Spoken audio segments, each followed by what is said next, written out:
Hello, NACA family. This is Rick Cazell. I'm a Central Florida broker with Orlando Real Estate Consultants, and we've been dealing with NACA for quite some time. And today we're going to take the opportunity to see how the impact of these short sales and bank foreclosures has affected some of the Central Florida areas. Currently now we're on the west side of town. I'm going to give you a couple of examples of some of the pain that's felt in some of these communities, starting with your older Florida-style communities, going up to the mid-range communities, as well as the communities that builders went in and built these brand new structured homes. So we're going to get a feel for everything that that has affected this market. This is a property that definitely represents your standard older Florida-style home for Central Florida, with the carport is roughly about 900 square feet, 3-bedroom, one bath floor plan.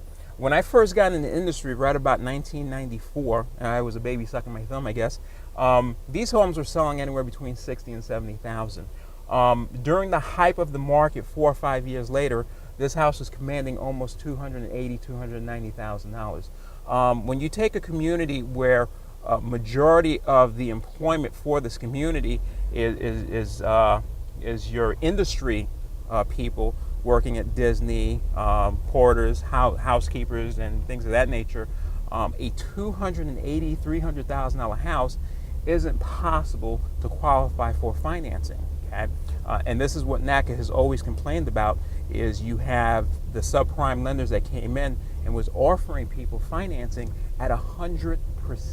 So now they were buying these houses at $300,000, which is overpriced. At $300,000, they were doing 80-20 mortgages. Okay, some were even doing interest only or negative amortizations, which means they weren't even paying towards the principal, and you had interest accruing each and every month.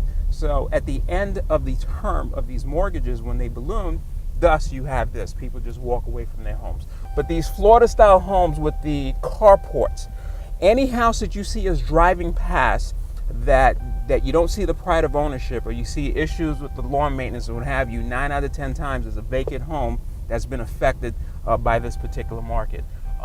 Some of these homes, investors or homeowners had completely given up on them, turned around, rent them out to renters that are no longer paying.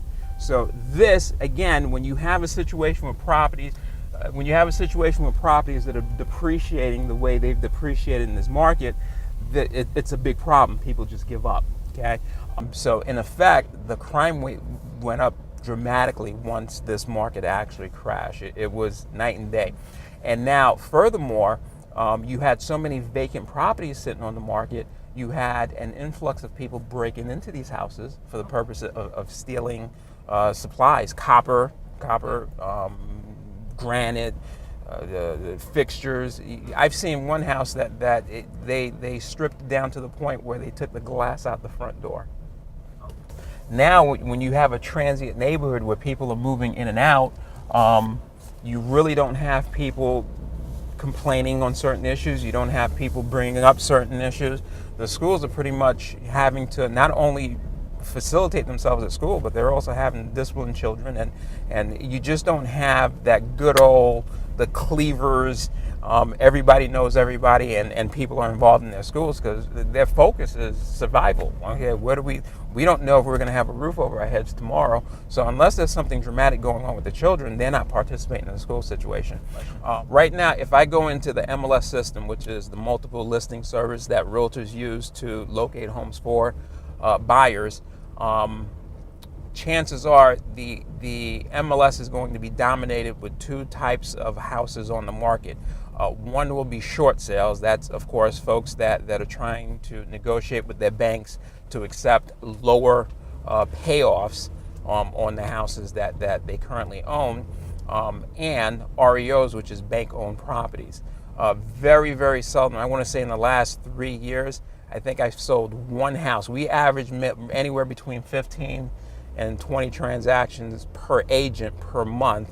And out of all of that volume, in the last 2 to 3 years, I think we've sold one house where an actual owner owned the house. This community right here is called Rosemont. And as you can see, these homes they're older homes as well. This used to be the pride and joy the pride and joy of West Orlando. If we all remember, good old Elvis Presley had a home in this community.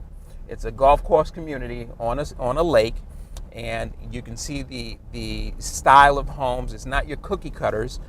Even this section right here, this is their townhouse section right here, just absolutely gorgeous. Landscaping in the whole 9 yards. When I do a U-turn, you're going to see the same effect. For every 5 to 6 houses, you have 3 of them that's been affected by this foreclosure market. In this community, these houses were going up to $450,000 to $500,000 because of the ambiance and the lake and what have you. And how much are they going for now? Now you're ranging anywhere from $99,000 to $180,000. Wow. Now, in a community like this, you have a very strong homeowners association, which is something else that we need to talk about because they've been greatly affected in this market as well. So in a community like this, the homeowners association would typically come in and do basic maintenance so the house doesn't look in disarray. But if we look on this side here, you're going to notice the percentage of the houses. And again, this is the next price range of homes community-wise. This house right here, I know for a fact is in trouble. This house right here is fine. Okay.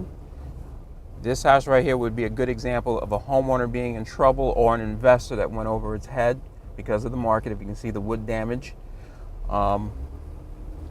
This home right here, good shape.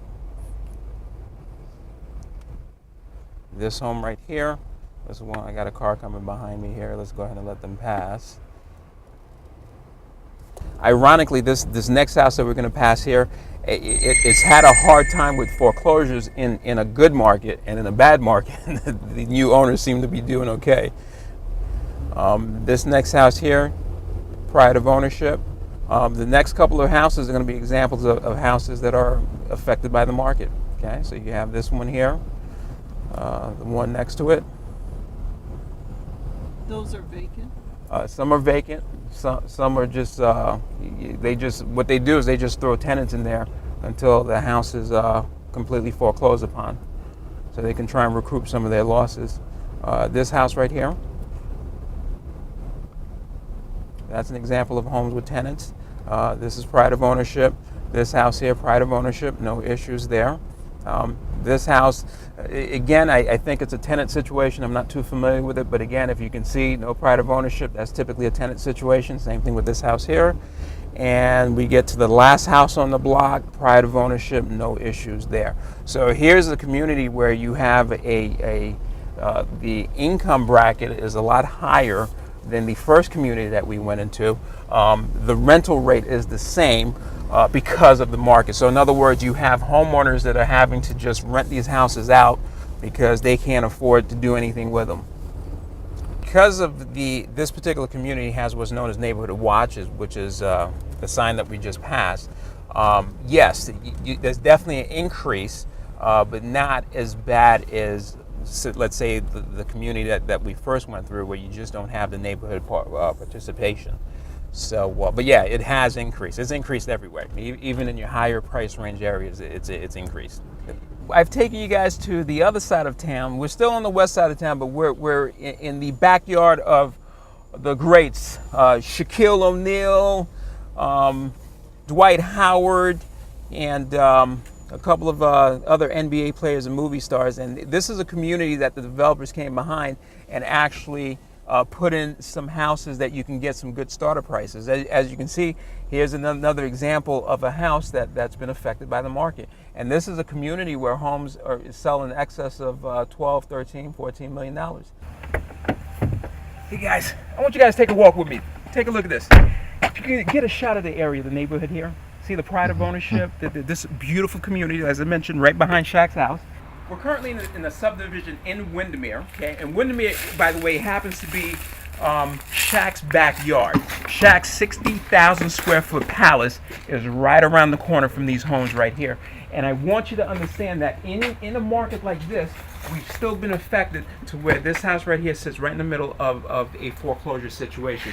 This probably fell into the 80-20, and I haven't done the research on this, but I bet you money this is one of the homes that, as I was talking about earlier, has got the 80-20 situation. You can see that the folks have just moved out or vacated. You You've got the tables here. You've got the deferred maintenance that they let the yard grow. The association typically will come in and try to assist with this, but this is another example of a community that you just wouldn't normally find something like this. And yes, it happens here too.